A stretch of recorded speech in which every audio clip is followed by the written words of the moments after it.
Hi everyone, it's Marisa Williams, and today we're going to talk about how images move the storyline forward. So when we're making videos, sometimes we got to set the scene, in which case we might think of a beach scene.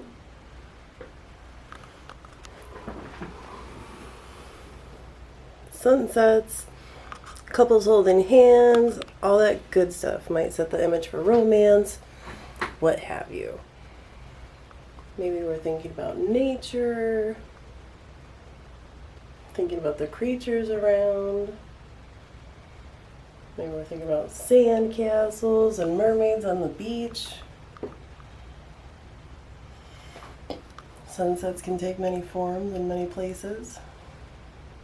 This one's in Florida. That's more like Michigan. And sometimes that just might set the scene to think about taking off. In which case it's like, what's your mode of travel? Right? So, depending if we're talking a nature flight or a hot air balloon, those images evoke different things to different people. So when you're setting a scene and you're talking about action, you want to take those things into consideration. Are you trying to have a romantic scene? Are you trying to have a scary scene? You know, those are the types of settings you want to take in mind. And also, again, if we're talking flight, here's takeoff, and there's a sequence of events. So first, second, third, order of operations, if you will. And when you're thinking of videos or movies, anything where you're having images, even a sequence of pictures, you're thinking to yourself, if I was writing a book, I could just say so-and-so did this, this, and this. But if I'm filming it for a movie, I have to have things available, aka if I want hot air balloons, I gotta have a hot air balloon to film. It's just kind of that's how it goes. And sometimes you don't have that. Sometimes you get alternate options thrown at you at the last second, and you have to roll with it because that's what's available. That's how creations change on the spur of a moment. Budgets might not allow for something like a hot air balloon. You might have a shadow puppet, a hot air balloon, or a still image like this, right? So when we're thinking of flight, again, there's like a takeoff, if you will, right? And maybe once you take off, you see that overhead, right? You're looking out below. So first we got to take off, right? Order of operations, first, second, third. We got to take off in order to look out the plane from up in the sky, right? So these guys are the Golden Knights. This is my office, by the way, so I'm kind of giving you guys a tour of the office with my lesson on this. So this is at the Florida International Air Show. They're mid-flight, doors open pretty much the whole time. This Punta Gorda they're looking down on. Awesome little thing called the Florida International Air Show. Usually in the fall. Get a chance, good to go. And of course, once they look out, what do you think's next? Yes, they're gonna jump. Okay. So again, when we're talking scenery, you want to evoke those five senses. What are you seeing? What are you hearing? What are you feeling? Right? A lot of times I think of stuff like at a fair. This is actually downtown Atlanta. But if we're thinking of a fair or theme park, for example, what are the five senses that you're going to see there? Hear there, smell there, touch there, right? So think of those five senses and how can you catch them visually, right? If you want to capture the wind going through someone's hair as they're going down a ride, for example, kind of shows what you're feeling. Maybe that look as you're heading over the hill of a roller coaster, for example, or looking down off of a Ferris wheel. You want to think visually, how can you move that storyline forward, right? But you also want to include those 5 senses. Even though we don't have smell-o-vision, how can we capture smell? Popcorn, cotton candy, people smiling, eating it. Just seeing it can kind of evoke those smells and hungers for us, right? All right, so again, order of operations. Some of these guys back here shouldn't really show that, but first thing, you gotta throw that pitch, right? And then once you throw the pitch, then you can take a swing. And if you look at this one, he's breaking the bat. So you just never know what that swing's gonna lead to. So, order of operations. First we're pitching, then we're hitting, right? So first, second, third, you gotta take off before you land, for example, right? So again, scenery can be as simple as a still frame, a simple image. So this, for example, was Fort Myers Beach after Hurricane Ian. That's the public restroom on the beach. I don't know if you can see that.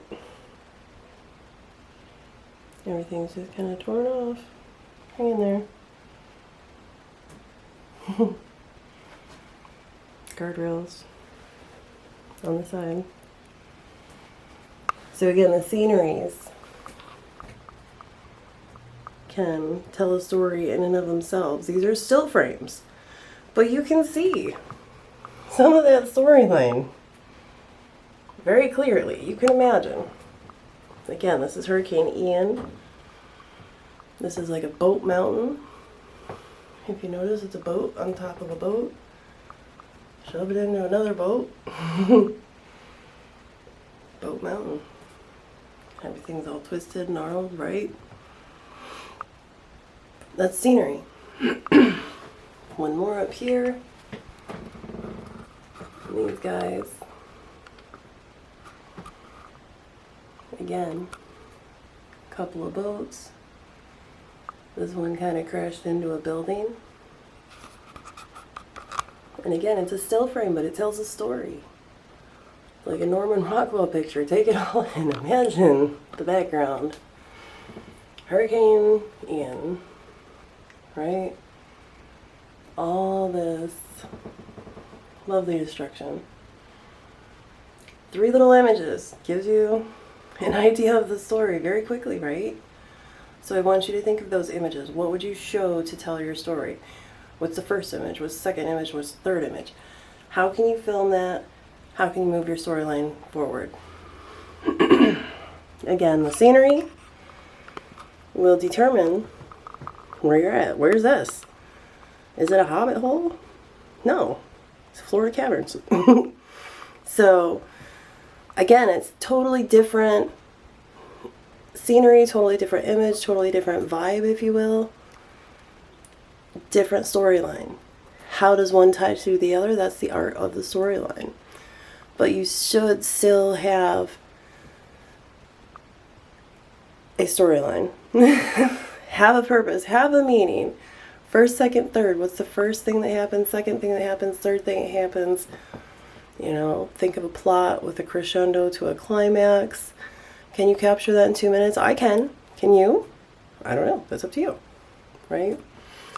So I'm going to close this out with Tony Costanza. He was the original drummer from a band called Machine Head. He was also in Crisis and Crowbar. Very dear friend of mine. And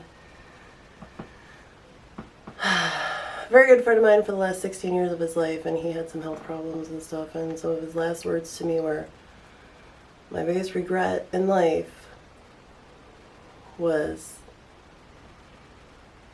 thinking that I was never good enough, or ever thinking that I was never good enough.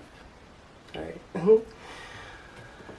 And if you know his history with Machine Head, he was on the first album.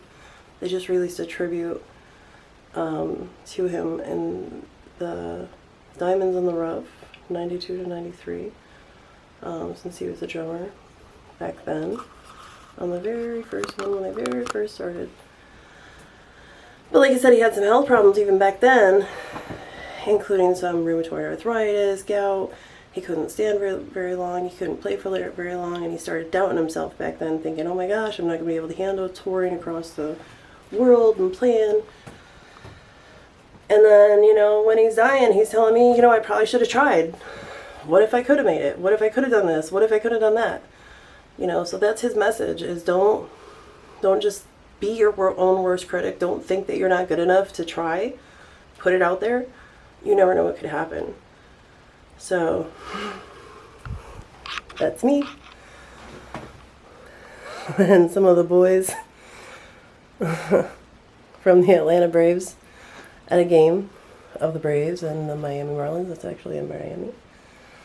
And again, you never know where life can lead you. Because if you would have told me when I was 19 years old, after my cliff diving accident where they just told me I'd never walk again, if you would have told me that I would have been touring on Ozfest, meeting guys like this, that's Tony Hall and one of the Neville brothers' sons. He's Aaron Neville's son, Ian. And, you know, joining a professional sports team, you know, I would have never thought. But you just never know where life can take you, even if it's jumping out of a plane with dudes in the army at the air show. Again, you just never know. I didn't know, and I encourage you to just try and see how far you can fly.